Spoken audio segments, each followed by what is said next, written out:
Hello everyone, welcome to my RK technical classes. आज मैं discuss करूंगा कि वेल्डिंग और सोल्डरिंग में क्या डिफरेंस है। और स्टूडेंट्स, ये बहुत ही इंपॉर्टेंट है, डायरेक्टली यूनिवर्सिटी एग्जाम में क्वेश्चन पूछे जाते हैं, तो आप इस वीडियो में लास्ट तक बने रहिए। और अब इसको हम स्टेप बाय स्टेप समझेंगे कि क्या ना दोनों में क्या डिफरेंस है। 5-6 पॉइंट्स है, इसके अंदर आपको स्टेप बाय स्टेप लिखना है। तो सबसे पहले हम लोग बात करते हैं कि हमारा जो वेल्डिंग और सोल्डरिंग दोनों परमानेंट ज्वाइंट्स है। तो आप इसको एक बट अगर वेल्डिंग की अगर मैं बात करूं तो ये क्या है, it is permanent joints. It is permanent joints, ये भी परमानेंट ज्वाइंट्स है। इट इज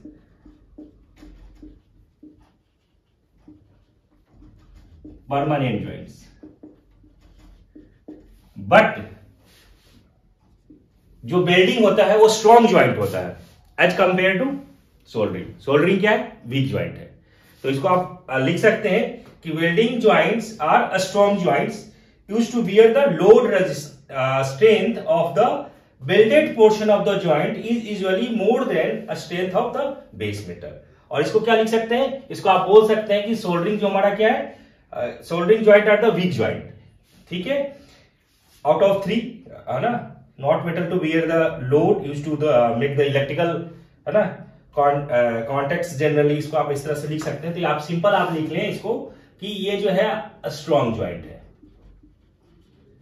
स्ट्रॉन्ग ज्वाइंट्स, और ये क्या है, वीक ज्वाइंट्स है, वीक ज्वाइंट्स। नेक्स्ट हम बात करते हैं कि वेल्डिंग जो हम लोग करते हैं तो इसके अंदर हमें जो टेम्परेचर जो रिक्वायर्ड होता है वो 3800 डिग्री सेल्सियस। तो आप इसको लिख सकते हैं कि टेम्परेचर रिक्वायर्ड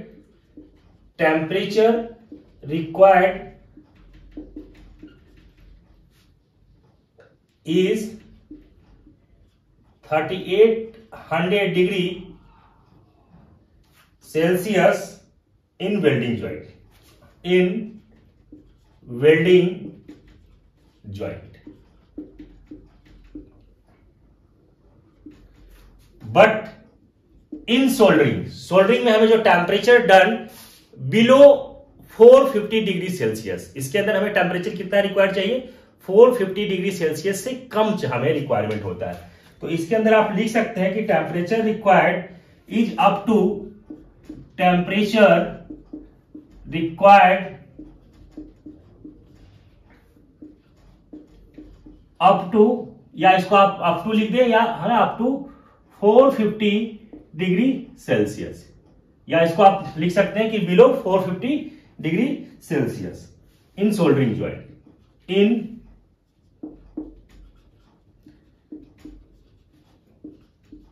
सोल्डरिंग ज्वाइंट्स। अब मैं नेक्स्ट बात करता हूं। तो सोल्डरिंग जब हम वेल्डिंग की बात कर रहे हैं तो वेल्डिंग में हमें क्या होता है कि to join work piece need to hit till their melting points. इसको आप नेक्स्ट डिफरेंस लिखें, to join work piece need to be heated to their melting point,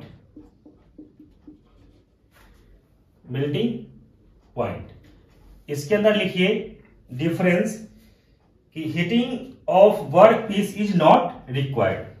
हमने क्या लिखा कि to join work piece need to heated their melting point. हम लोग क्या करते हैं कि वर्क पीस को हम लोग क्या करते हैं, हमें रिक्वायर्ड होता है हीट करते हैं, बट हमें सोल्डरिंग में ऐसा कोई रिक्वायरमेंट नहीं हो सकता है। बट इसको आप लिखें इसके अंदर कि हीटिंग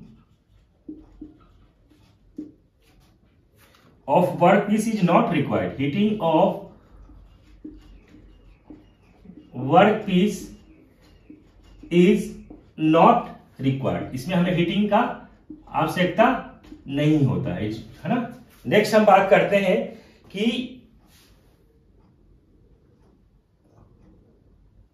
नेक्स्ट पॉइंट है, 5th है कि mechanical properties of the base metal may be change जब हम बेस मेटल को हीट करते हैं, गर्म करते हैं, तो यहां पे mechanical properties it may be changed due to the cooling and heating. जब आप हीट करेंगे या ठंडा करेंगे तो उसके कारण यहां पे मैकेनिकल प्रॉपर्टीज में चेंजेस आ सकता है, बट हमें सोल्डरिंग में ऐसा नहीं होता है।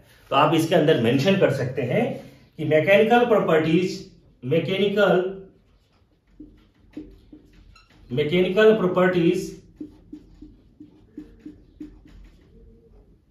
of base metal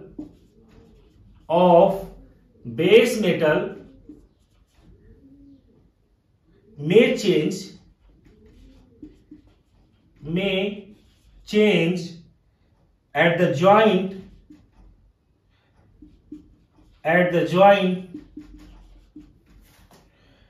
due to heating and cooling, heating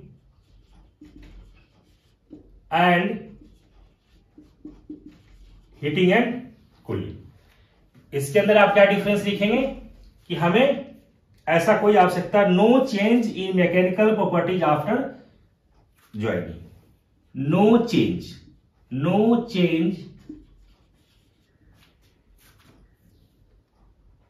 in mechanical properties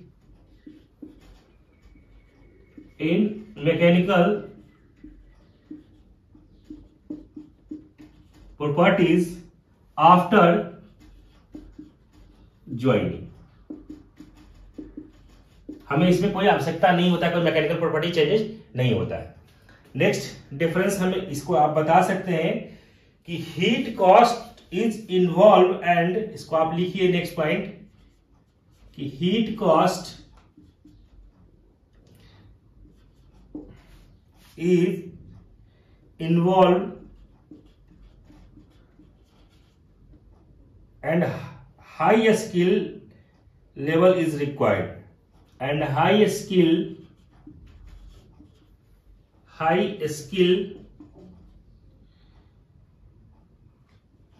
level is required। इसके अंदर पॉइंट्स मेंशन करें, cost involve and skill requirement are very low, कॉस्ट involved and skill requirement are very low,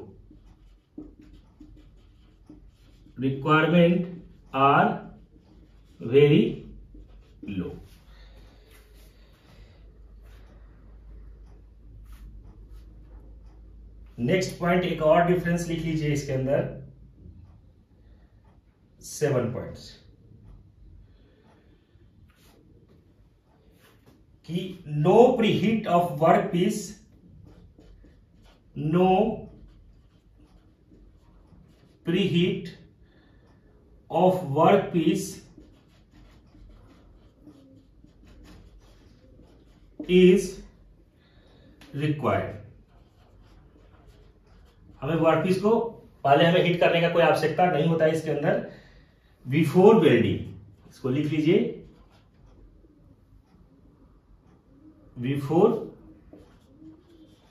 before welding,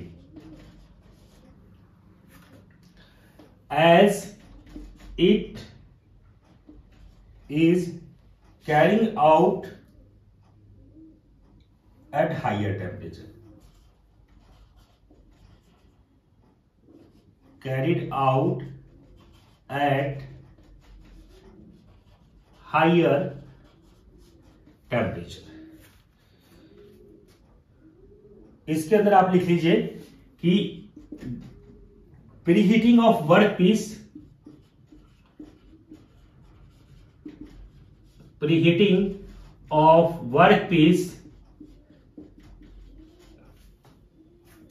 before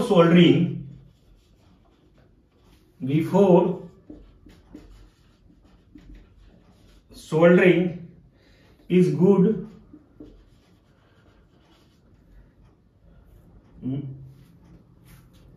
for making